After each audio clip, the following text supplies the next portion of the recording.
ජේසුනි ඔබගේ ජීවනදායක වචනයට ස්තුතියි ස්වාමීනි ඔබගේ ජීවමාන වචනයට සුවිශේෂී ස්තුතියි. ලූක් පළවන පරිච්ඡේදයේ 26 වන වගන්තියේ සිට 38 වන වගන්තිය දක්වා.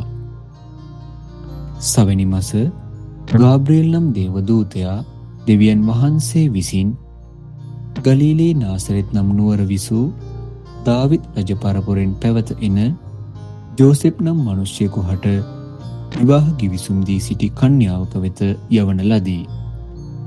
ඒ කන්‍යාවගේ නම මරියාය. දේවදූතයා ඈ සිටි තැනට පැමිණ විපුල ප්‍රසාදලත් උත්තමිය ඔබට මංගල වේ. සමිදානන් වහන්සේ ඔබ සමගයයි කීය.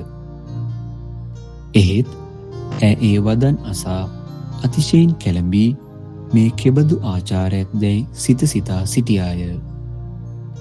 දේවදූතයා ඈට කතා කොට මරියාණනි බිය නොවන්න, ඔබ දෙවියන් වහන්සේගෙන් වරප්‍රසාදය ලද්දේය. මේ බලන්න, ඔබ පිළිසිඳගෙන පුතෙකු ලබන්නෙහිය. උන්වහන්සේට ජේසුස් යන නාමය තබන්න.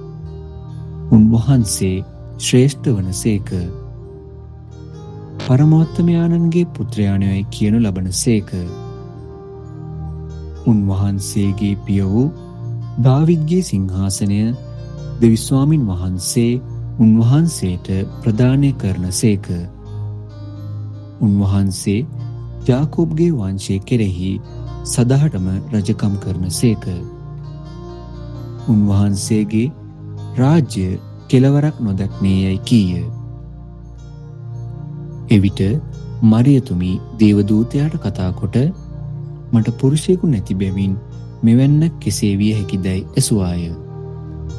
දේවදූතයා ඇයට උත්තර දෙමින් ශුද්ධාත්මයන්න් වහන්සේ ඔබ කෙරෙහි පහළ වන සේක. පරමෝත්මයන්ගේ ආනුභාවයද ඔබ වසාගන්නේය. එහෙයින් උපදින පරිශුද්ධ දරුවා දෙවියන් වහන්සේගේ පුත්‍රයා නොයයි කියනු ලබන සේක. බලන්න, ඔබේ ඥාතිවරිය වන එලිසබෙත් ඇගේ මහලු වයසේදී පුතෙකු පිළිසිඳ ගත්තාය. වඳයයි කී ඇයට දැන් සවැනි මාසයය. මක් නිසාද දෙවියන් වහන්සේට නොකළ හැකි කිසිවක් නැතැයි කීවේය.